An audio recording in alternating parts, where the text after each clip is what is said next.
الحمد لله رب العالمين والعاقبة للمتقين والصلاة والسلام على سيدنا ومولانا محمد وعلى آله وصحبه أجمعين، أما بعد، فأعوذ بالله من الشيطان الرجيم. بسم الله الرحمن الرحيم. وذروا ظاهر الإثم وباطنه، صدق الله مولانا العظيم وصدق رسوله النبي الأمين الكريم. وقال تبارك وتعالى في عظمة حبيبه الكريم: إن الله وملائكته يصلون على النبي يا أيها الذين آمنوا صلوا عليه وسلموا تسليما. اللهم صل على سيدنا ومولانا محمد وعلى آله وصحبه وبارك وسلم.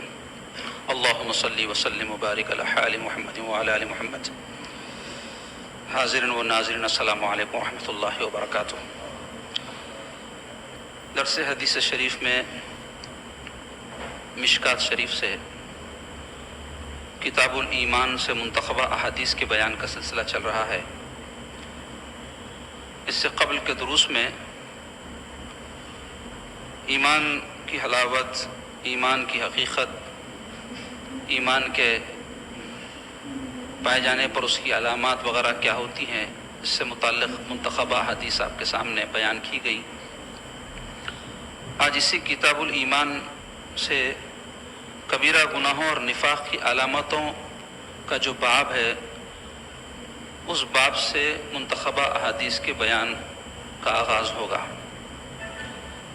تو پہلے یہ سمجھ لیں کہ کبیرہ گناہ کیا ہے اور نفاق کیا ہے. اس کے بعد انشاءاللہ تعالی اس میں سے آپ کے سامنے احادیث کے بیان کا سلسلہ چلے گا اگلے کچھ ہفتوں تک.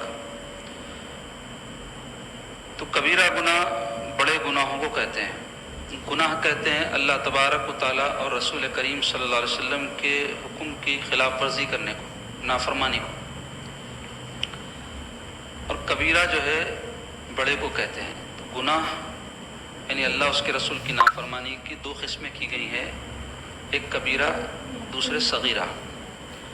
کبیرہ گناہ کی تعریف علماء نے بیان کی ہے کہ ایسا گناہ یعنی ایسی نافرمانی جس کے بارے میں اللہ تعالیٰ کی طرف سے کوئی شریعت میں سزا مقرر کی گئی، جیسے قتل ہے، اس کی سزا ہے شریعت میں، قتل کے بدلے قتل کیا جائے گا.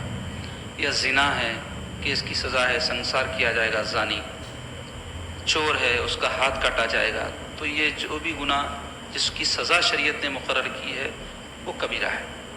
یا اس کے بارے میں کوئی وعید آئی ہو شریعت میں، قیامت کے دن جو ہے اس کے بارے میں عذاب دیا جائے گا، جہنم رسید کیا جائے گا، یہ سب جو وعیدیں ہیں یہ کبیرہ گناہ کی علامت ہے، یہ ساری اس کی جو ہے پہچان ہے. اس کے علاوہ کوئی صغیرہ گناہوں پر اصرار کرے، یعنی جو چھوٹا ہے گناہ، کبیرہ کی فہرست میں تو نہیں ہے، لیکن اس کو ہلکا جان کر کرتا رہے تو وہ صغیرہ کبیرہ میں بدل جاتا ہے. اس کے علاوہ جتنے گناہ ہیں وہ سب جو ہے صغیرہ ہیں، یعنی چھوٹے ہیں. تو کبیرہ گناہ کا حکم یہ ہے کہ بندہ جب تک اس سے توبہ نہ کرے وہ گناہ معاف نہیں ہوتا. اور صغیرہ گناہ کے بارے میں حکم علماء یہ دیتے ہیں کہ اگر کوئی نیکیاں ہم کرتے رہتے ہیں تو صغیرہ گناہ آٹومیٹیکلی معاف ہوتے رہتے ہیں. جیسے حدیث شریف میں آیا ہے کہ بندہ جب وضو کرتا ہے اور اعضائے وضو کو دھوتا ہے، ہاتھ دھوتا ہے تو ہاتھ کے گناہ جڑ جاتے ہیں، چہرہ دھوتا ہے تو چہرے کے گناہ جڑ جاتے ہیں، پیر دھوتا ہے تو پیر کے گناہ جڑ جاتے ہیں. تو کون سے گناہ؟ یہ صغیرہ گناہ، چھوٹے چھوٹے گناہ، یہ معاف ہوتے رہتے ہیں. لیکن گناہ تو گناہ ہے، چاہے بڑا ہو یا چھوٹا ہو، کیونکہ دونوں بھی اللہ تعالیٰ کی نافرمانیاں ہیں، چاہے کبیرہ گناہ ہو چاہے صغیرہ گناہ ہو. تو اگر کوئی اللہ اس کے رسول سے سچی محبت کرتا ہے تو پھر وہ گناہ کو تو چاہے بڑا ہو یا چھوٹا ہو گناہ ہی سمجھے گا، نافرمانی کو تو نافرمانہ ہی سمجھے گا. اب یہ اور بات ہے کہ ہر گناہ کو اللہ نے سخت ترین گناہ قرار نہیں دیا، یہ بھی اس کی رحمت ہے. ورنہ چھوٹا بھی اگر کوئی گناہ ہے تو وہ اللہ تعالیٰ اس کے رسول کے نزدیک ناپسندیدہ ہی ہے. تو سچا محبت کرنے والا تو چھوٹے اور بڑے کی تقسیم نہیں کرے گا، بلکہ لفظ گناہ سے اس کو نفرت ہوگی، لفظ گناہ سے جو ہے وہ دور رہے گا. تو یہ ہے گناہ کی تعریف اور اس کی تقسیم. اب آئیے نفاق ایک خصلت ہے اور یہ ایمان کے منافی ہے. نفاق اختیار کرنے والے کو منافق کہتے ہیں. منافق تو رخی ہوتا ہے، اور نفاق جو لفظ ہے یہ نفقتوں سے نکلا ہے، نفقتن عربی میں سرنگ کو کہتے ہیں. سرنگ کے چونکہ 2 سوراخ ہوتے ہیں اس لیے اس کو نفقہ کہا جاتا ہے. اور جو ہے اس کی تشریح میں جو لغت کے ماہرین ہیں، زبان کے ماہرین، وہ کہتے ہیں کہ اصل میں نفقہ کہتے ہیں جنگلی چوہے کے بل کو. تو جنگلی چوہے کا جو بل ہوتا ہے اس میں 2 سوراخ ہوتے ہیں. 2 سوراخ کیوں رکھتا ہے وہ؟ کہ اگر کوئی اس کو پکڑنے آئے تو ایک میں سے گھس کے دوسرے میں سے نکل جاتا، ادھر سے پکڑنے آئے تو ادھر سے گھس کے ادھر سے نکل جاتا. تو 2 رخ ہوتے ہیں اس کے. تو اگر کوئی شخص 2 رخی ہوتا ہے تو اس کو بھی منافق اس لیے کہا گیا کہ اس کا اپنے مفاد کے لیے کبھی ایک رخ ہوتا ہے اور کبھی ایک رخ ہو جاتا ہے. تو اب منافق جو ہوتا ہے یہ اس کی جو ہے جو مزاج ہوتی ہے وہ 2 رخی ہوتی ہے. مفاد پرستی اس کے اندر ہوتی ہے. وہ کسی ایک بات کے اوپر ٹک نہیں سکتا، اپنے مفاد کی خاطر جو چیز بھلی معلوم ہوتی ہے اس کو اختیار کر لیتا ہے. تو اب منافقت جو ہے اس کی 2 قسمیں علماء نے بیان کی ہے. ایک ہے نفاق اعتقادی، ایک ہے نفاق عملی.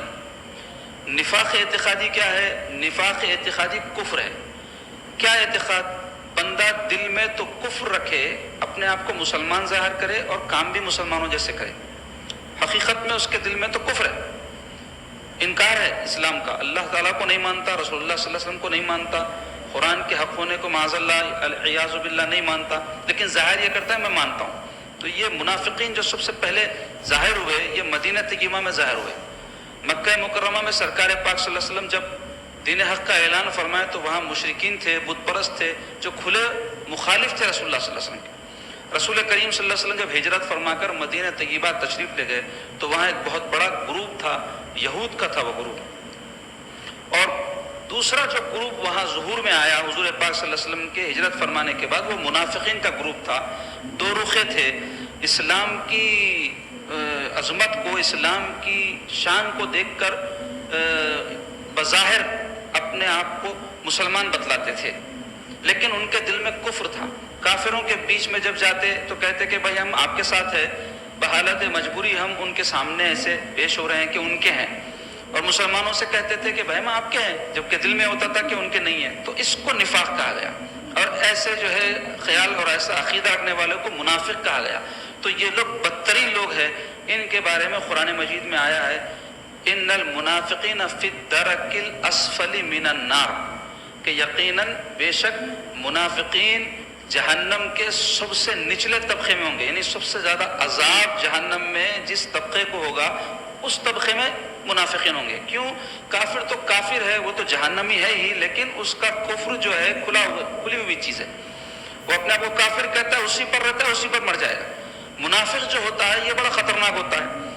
ظاہر تو یہ کرتا ہے کہ میں مسلمان ہوں، تم جیسا ہوں، نمازیں بھی پڑھتا ہے، روزے بھی رکھتا ہے، سب کام مسلمانوں جیسے کرتا ہے، حلیہ مسلمانوں جیسا، لیکن ہوتا اس کے دل میں کفر ہے. تو یہ بڑی ڈینجرس بات ہے، خطرناک بات ہے، کیونکہ ان سے خطرہ زیادہ ہے کہ ہم ان کو اپنا سمجھ کر، ہم ان کو اپنا جان کر، وہ ہم میں گھلے ملے ہوئے ان کے ساتھ رہتے ہیں اور وہ ہم کو دھوکہ دیتے رہتے ہیں، نقصان پہنچاتے رہتے ہیں. تو یہ جو منافقت اعتقادی ہے یا نفاق اعتقادی ہے یہ کفر ہے، اور یہ بدترین کفر ہے. اور منافقین کا ٹھکانہ جہنم، نہ صرف جہنم بلکہ اس میں بھی سب سے سخت قسم کا جہاں عذاب ہوگا وہاں ان کا ٹھکانہ ہوگا. اور دوسری قسم کیا ہے نفاق کی؟ نفاق عملی. نفاق عملی یعنی عمل میں نفاق، یعنی آدمی اللہ کو تو مانے، رسول اللہ صلی اللہ علیہ وسلم کو مانے، قرآن کو بھی مانے، لیکن اس میں کمزوری اور شک ہو. اس کو یقین جیسا ہونا ہے کہ ایمان والے کا، یا وہ صفات جو اس باب سے قبل کے احادیث میں مومنوں کی بیان ہوئی ہیں، وہ صفات کا وہ حامل نہ ہو. اللہ رسول سے سچی محبت کرنے والا، دین کی، اسلام کی چاشنی جس کو حاصل ہو جائے، اور وہ مست ہو اسلام کے معاملات میں، ویسا نہ ہو، یعنی مذبذب ہو اور جو ہے 2 رخا ہو، سمجھ میں نہیں آ رہا، شک و شبہ میں ہو، مان بھی رہا ہے ہاں بھائی اللہ ہے، کیونکہ کبھی اللہ کو مان بھی رہا ہے، کبھی خیال ہو رہا ہے نہیں اللہ تعالیٰ معاذ اللہ. رسول اللہ صلی اللہ علیہ وسلم کی رسالت اور نبوت کے بارے میں مان رہا ہے کہ ہاں اللہ کے رسول ہیں، پھر کبھی خیال آ رہا ہے معاذ اللہ العیاذ باللہ، 100 مرتبہ العیاذ باللہ ہے کہ نہیں کہ اللہ کے رسول. ایسا اگر ہو رہا ہے تو پھر یہ جو ہے شرعی طور پہ جس کو منافق کہا گیا ویسا تو نہیں ہے. لیکن جو دوسری قسم ہے کہ اعمال میں جو ہے نفاق، وہ اس کے اندر پائی جا رہی ہے. تو اب اس کی وجہ کیا ہوتی ہے نفاق کی، یعنی نفاق عملی کی؟ نفاق اعتقادی تو دل کی نجاست ہے، کفر ہے، اور اس کا ٹھکانہ ہمیشہ کی جہنم رسیدی ہے. لیکن یہ دوسرے قسم کا جو نفاق کیوں پیدا ہوتا ہے؟ تو علماء کہتے ہیں اس کی ایک وجہ دنیا کی محبت. جب بندہ دنیا کی محبت میں مبتلا ہو جاتا ہے اور اتنی محبت دنیا کے دل میں بڑھ جاتی ہے کہ اب اللہ رسول کی محبت کے لیے جگہ نہیں رہتی. مانتا بھی ہے لیکن پھر اس میں شک و شبہ میں مبتلا رہتا ہے، ایک وجہ. دوسری یہ ہے کہ بندہ جو ہے دنیا کے کاموں میں جب محبت کی وجہ سے مشغول بہت زیادہ ہو جاتا ہے، مرکھپ جاتا ہے، آخرت سے غافل ہو جاتا ہے. تو اس کی وجہ سے اس کے ایمان میں جو کمزوری پیدا ہوتی ہے تو پھر جو صفات ایک منافق کی ہوتی ہیں وہ اس میں پیدا ہوتی جاتی ہیں. تو وہ کھلے طور پہ حقیقی طور پہ منافق تو نہیں ہوتا لیکن وہ خصلتیں اس میں آتی ہیں ایمان کی کمزوری کی وجہ سے. تو اس کو یہاں اس کتاب میں مشکات شریف میں صاحب مشکات نے کیوں ذکر کیا کتاب الایمان میں؟ وہ بھی اس لیے کہ جہاں ایک طرف ایمان والوں کی صفات کو انہوں نے ذکر کیا تاکہ وہ ان صفات کو اختیار کریں، اپنے اندر پیدا کریں، تو وہیں منافقین کے صفات کو اور کبیرہ گناہ جو ایمان کو کمزور کرنے والے ہیں ان کو بیان کیا تاکہ اس سے بچیں، اس سے اجتناب کریں. آپ کو جب تک کہ معرفت نہیں ہوگی، کسی چیز کی پہچان نہیں ہوگی، آپ بچیں گے کیسے؟ آپ دیکھیں چھوٹے بچے جو ہوتے ہیں بار بار جا کر لائٹ کے کھٹکوں میں انگلی ڈالتے رہتے ہیں، ہاتھ لگاتے رہتے ہیں. تو بڑے لوگ کیا کرتے ہیں؟ ان کو سمجھاتے مت جا میاں، شاٹ لگے گا، شاٹ لگے. پھر بھی جاتا ہوں. کیوں؟ شاٹ نہیں لگا اس کو. ایک وقت شاٹ لگ جانے دو تو پھر انہیں نہیں جائے گا. اس کو اندازہ ہو جاتا ہے کہ یہ خطرناک چیز ہے. تو یہ شاٹ جو اس کو لگتا ہے وہ کیا ہو جاتا ہے؟ اس کو اچھی طرح سے احساس ہو جاتا ہے، مشاہدہ ہو جاتا ہے، اس کا ادراک ہو جاتا ہے، اس کا معرفت حاصل ہو جاتی ہے اس کو کہ یہ چیز خطرناک ہے. تو وہ پہچان اس چیز کی اس کو کیا کری؟ اس خطرے سے جو ہے محفوظ رہنے کے لیے جو ہے اس کو یعنی ذہن میں بٹھا دی بات ہے. تو ایسے ہی بندے کو جب منافقوں کے صفات کیا ہیں اور کبیرہ گناہ جو ایک مومن کے اندر نہیں پائے جانے چاہیے وہ کیا کیا ہیں، وہ جب پتہ چلیں گے، اس کا علم ہوگا، اس کی معرفت ہوگی، تبھی تو اس سے بچ سکے گا. اس لیے آقا علیہ الصلوۃ والسلام کے وہ ارشادات جس میں حضور علیہ الصلوۃ والسلام نے کبیرہ گناہوں کا ذکر فرمایا ہے اور منافقین کے صفات بیان فرمائے، اس کو صاحب مشکات بیان کر رہے ہیں. تو ان میں سے انشاءاللہ تعالی منتخبہ چند احادیث ہم آپ کے سامنے بیان کریں گے. تو اچھی طرح ذہن نشین رکھ لیں، کبیرہ گناہ، بڑے بڑے گناہ، اس سے لازمی طور پہ ہم کو بچنا ہے. اس کا یہ مطلب نہیں ہے چھوٹے چھوٹے گناہ کو ہم سائڈ دے دیں، اس سے بھی ہم کو بچنا ہے، لیکن اس میں زیادہ احتیاط برتنی ہے چونکہ یہ ایسے گناہ ہیں جس پر دنیا میں سزا ہے، آخرت میں عذاب ہے، اور اس سے بندے کا ایمان کمزور ہوتا جاتا ہے، یہاں تک کہ اگر اس پر وہ مصر رہے تو ہو سکتا ہے اللہ محفوظ رکھے کہ وہ اسلام کے دائرے سے بھی نکل جائے. اس لیے ان سے ہم کو اجتناب کرنا ضروری ہے. تو کب اجتناب کریں گے؟ جب ہم کو معلوم ہوگا کہ بھائی یہ گناہ یہ کبیرہ ہے اور یہ بدترین گناہ ہے، اس وقت ہم اس سے بچ سکیں گے. دوسرے منافقت کی جو صفات ہیں، جو علامات ہیں، اس سے بھی اس وقت بچ سکیں گے جب ہم کو پتہ ہو. تو آئیے پہلی حدیث شریف اس عنوان سے ہم آپ کے سامنے پڑھتے ہیں. الفصل الاول عن عبداللہ ابن مسعود رضی اللہ تعالی عنہ قال قال رجل یا رسول اللہ ابو الذنب اکبر عند اللہ قال ان تدعو للہ ندا وهو خلقك قال ثم أي قال أن تقتل ولدك خشية أن يطعم معك قال ثم أي قال أن تزني حلية جارك فأنزل الله تصديقها والذين لا يدعون مع الله إلها آخر ولا يقتلون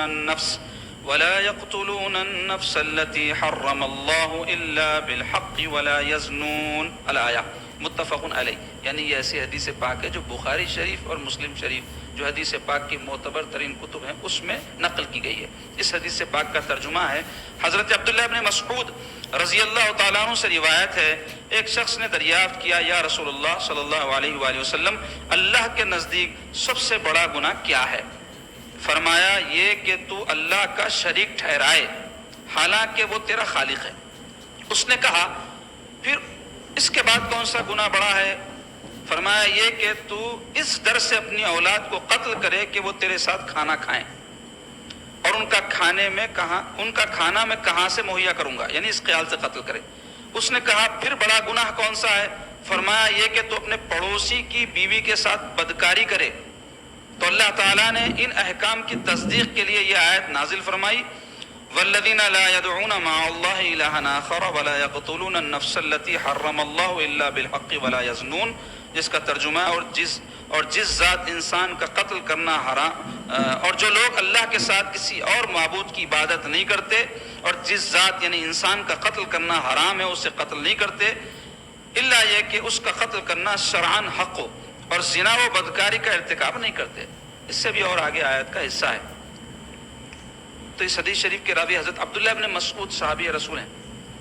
عبداللہ ابن مسعود بڑے برگزیدہ اور سرکار پاک صلی اللہ علیہ وسلم کے بزرگ ترین صحابہ میں شمار کیے جاتے ہیں، اور یہ فقہا صحابہ میں ہیں، یعنی ایسے صحابہ جو دین کی بڑی سمجھ رکھتے تھے، اور بہت بڑے بڑے صحابہ ان کی طرف رجوع کرتے تھے دین کے مسائل میں۔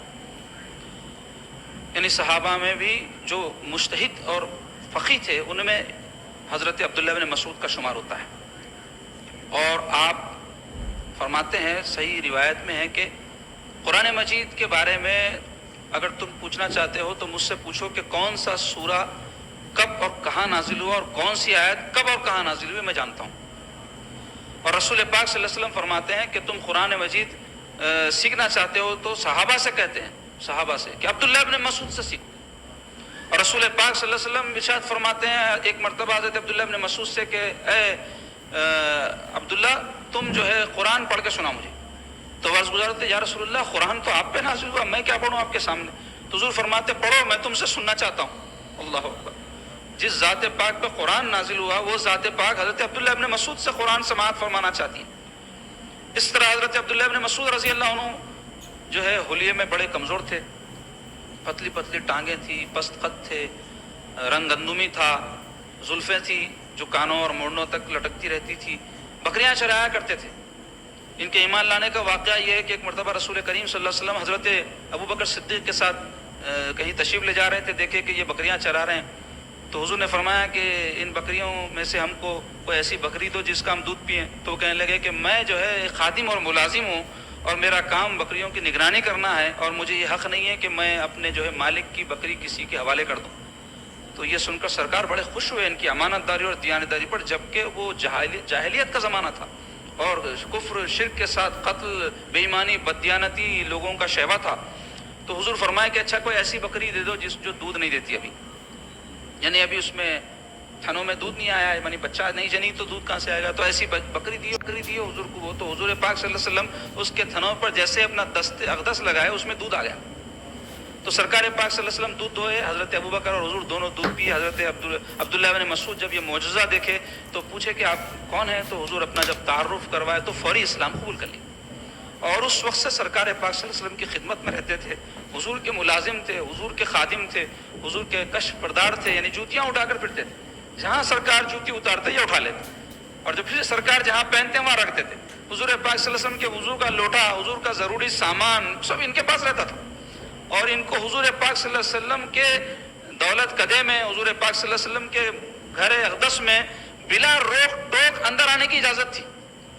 کئی صحابہ جو دور سے آ کر مسلمان ہوئے تھے وہ ان کو دیکھتے تو سمجھتے کہ یہ حضور کے گھر کے فرد ہیں، اہل بیت میں سے سمجھتے تھے، اور حضور فرما دیتے کہ اے عبداللہ تم جب چاہو میرے گھر میں بلا روک ٹوک بغیر آواز دیے آ سکتے ہو، جبکہ گھروں میں داخل ہونے کے احکام ہے شریعت میں کہ اجازت لینا، دستک دینا، 3 مرتبہ آواز دینا، کوئی آواز نہیں دے تو لوٹ جانا، کئی قسم کے احکام ہیں جو بہت کم مسلمانوں کو معلوم ہے آج کے زمانے میں۔ تو لیکن ان کو انٹری فری تھی تو یہ آیا جایا کرتے تھے۔ تو حضرت عبداللہ ابن مسعود کے بڑے فضائل ہیں، ان کی پتلی پتلی ٹانگیں تھی، اس کو ڈھانک کے رکھتے تھے۔ تو ایک مرتبہ ایسا ہوا کہ حضور کے لیے مسواک توڑنے کی خاطر ایک ڈھک پر چڑھے، تو ان کی ٹانگیں تائبند میں سے نظر آنے لگی، صحابہ دیکھ کے ہنسے، ان کی فزیکل جو حالت تھی اس کو دیکھ کر، بڑے دبلے پتلے تھے، بہت ہی پتلی ٹانگیں تھیں، لکڑیوں کی طرح تھی۔ تو صحابہ دیکھ کر جب ہنسنے لگے تو میرے آقا ارشاد فرمائے اس کی ٹانگوں کو دیکھ کر مت ہنسو، اس لیے کہ اس کی جو ٹانگیں تم آج پتلی دیکھ رہے ہو قیامت کے دن احد پہاڑ سے زیادہ مضبوط ہوں گی اور وزنی ہوں گی نامہ اعمال میں۔ تو بڑی فضیلت والے صحابی ہیں اور بڑے ان کے فضائل ہیں، ہم کو پڑھنا چاہیے اہل بیت اطہار کے بارے میں اور صحابہ اکرام کے بارے میں، اولیاء اکرام کے بارے میں، اس سے ایمان تازہ ہوتا۔ اور آج آپ دیکھو ماحول میں جو وحشت ہے جس سے لوگ پریشان ہیں، اس کو ہم جو ہے دور کرنے کے لیے جو طریقے اختیار کرنا ہے، تلاوت کرنا ہے، ذکر کرنا ہے، درود پڑھنا ہے، اور ایسے اللہ والوں کے احوال سے واقفیت حاصل کرنا، یہ نہیں کرنے سے وحشت ہے زندگیوں میں۔ یاد رکھو عزیزو، معاشی پریشانیاں، گھریلو پریشانیاں، صحت کے مسائل ہر ایک کو لگے ہوئے ہیں۔ یہ آدم علیہ السلام سے یہ سلسلہ ہے، تو این دم اور قیامت تک رہے گا، یہ ختم ہونے والا نہیں ہے، کیونکہ دنیا جو ہے ایسی جگہ ہے جہاں اللہ نے انسان کو آزمائش کے لیے بھیجا ہے، تو یہ سب مراحل تو زندگی میں آنے ہیں، کوئی چیز کی کمی، کوئی چیز کی زیادتی، کوئی چیز موافق، کوئی چیز ناموافق، ہر ایک کو ہونی ہے، کیا نیک، کیا بد، کیا دولت مند، کیا غریب، کیا بادشاہ، کیا فقیر، سب کو یہ چیزیں ہونے والی۔ تو ہم کو کیا کرنا چاہیے مسلمان ہونے کے ناطے؟ ایسی چیزیں زندگی میں جب آتی ہیں تو ان کا مقابلہ ایمان کے ذریعے، تلاوت قرآن کے ذریعے، حب محمد رسول اللہ، حب اہل بیت کے ذریعے کرنا چاہیے۔ تو ہم کو اس کے لیے ضروری ہے کہ قرآن پڑھیں، ذکر کریں، درود پڑھیں، اللہ والوں کے احوال اور واقعات سے جو ہے ہم مستفیض ہوں۔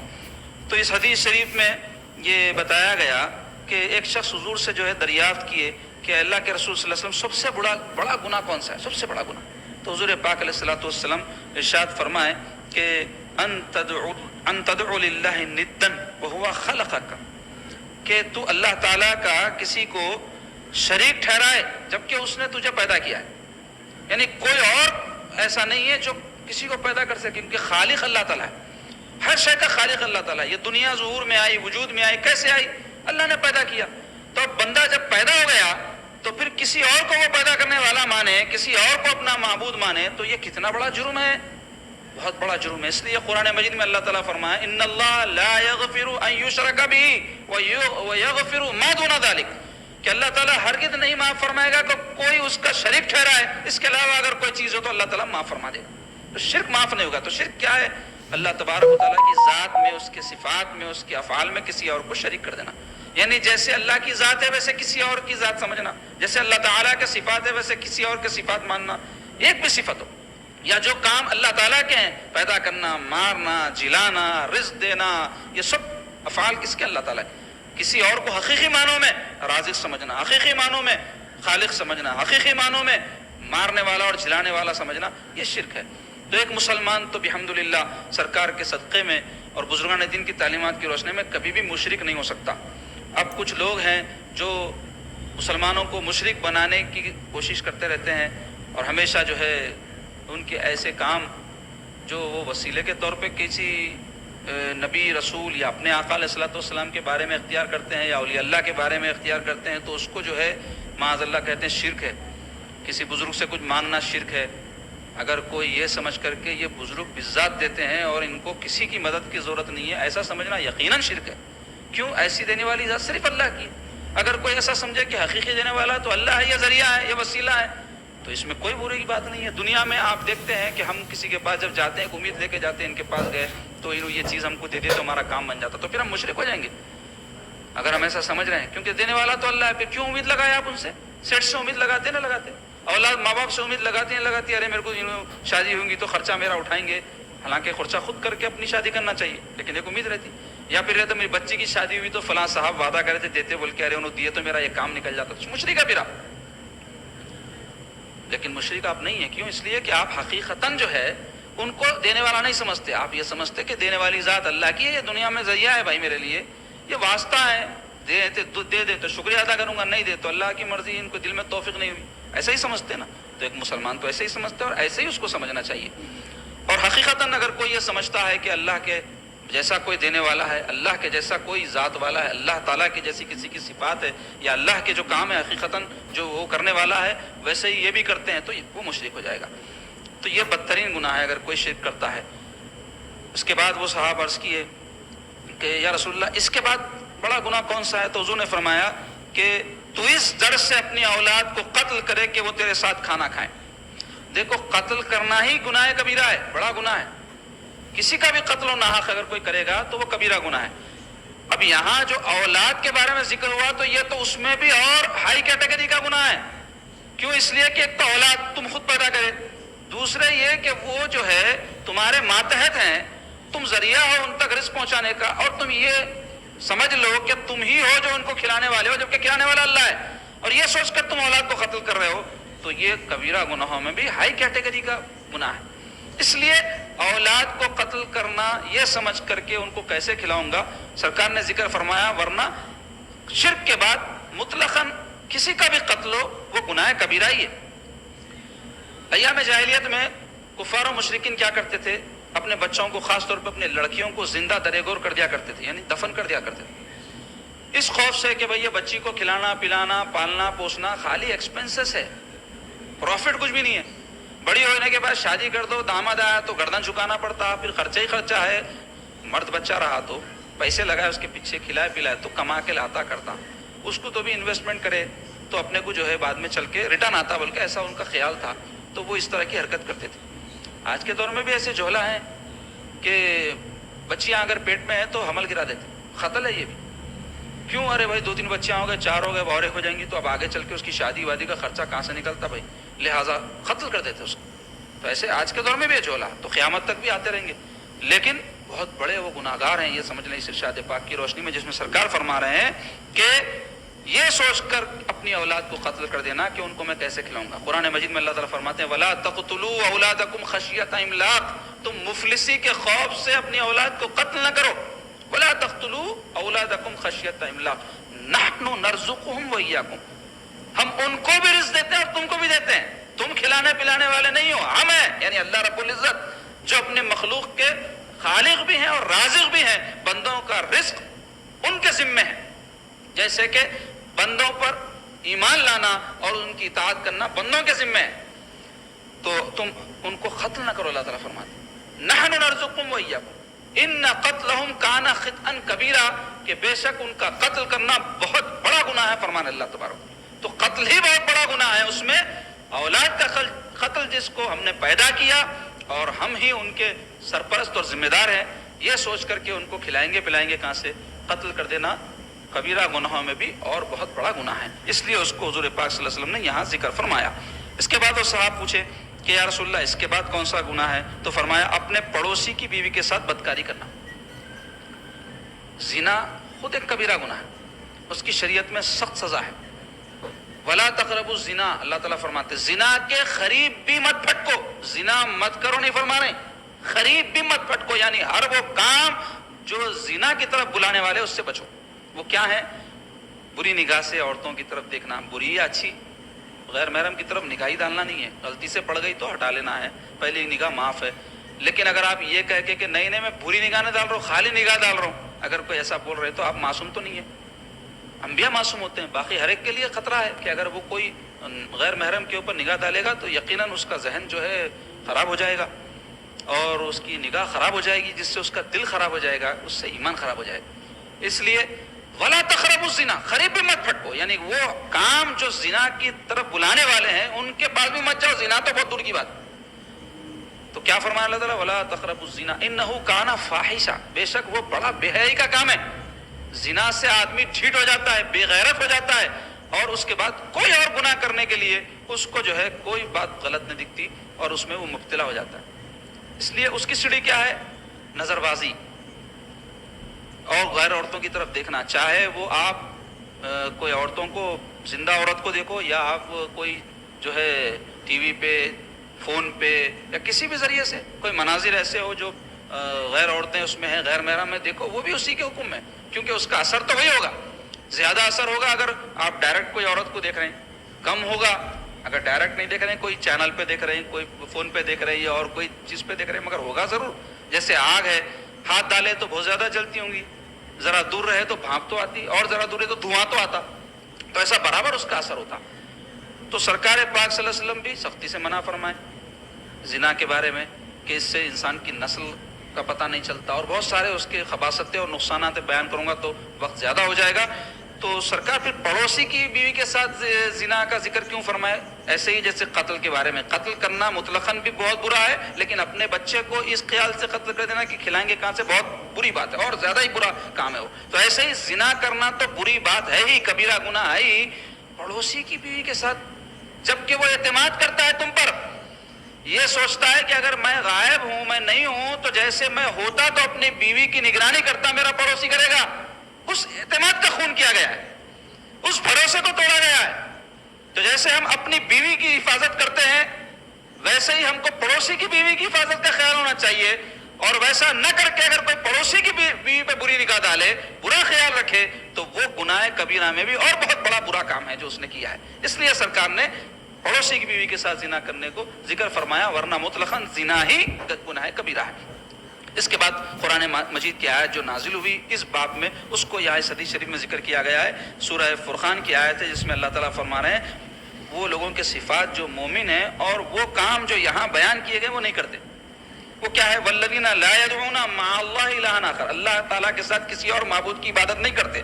ولا یقتلون النفس، اور کسی جان کو قتل نہیں کرتے، التی حرم اللہ، جس کو اللہ نے حرام قرار دیا، ہر ایک جان کو، الا بالحق میں مستثنا کیا جا رہا ہے کس کا؟ یعنی کوئی کسی کو اگر قتل کر دے یا کوئی زنا کرے، ایسی صورتیں 2-3 صورتیں ہیں، ان صورتوں میں وہ جان حلال ہو جاتی ہے، مگر ہم نہیں بلکہ حکومت اس پر مقدمہ چلا کر اس کو سزا دے گی۔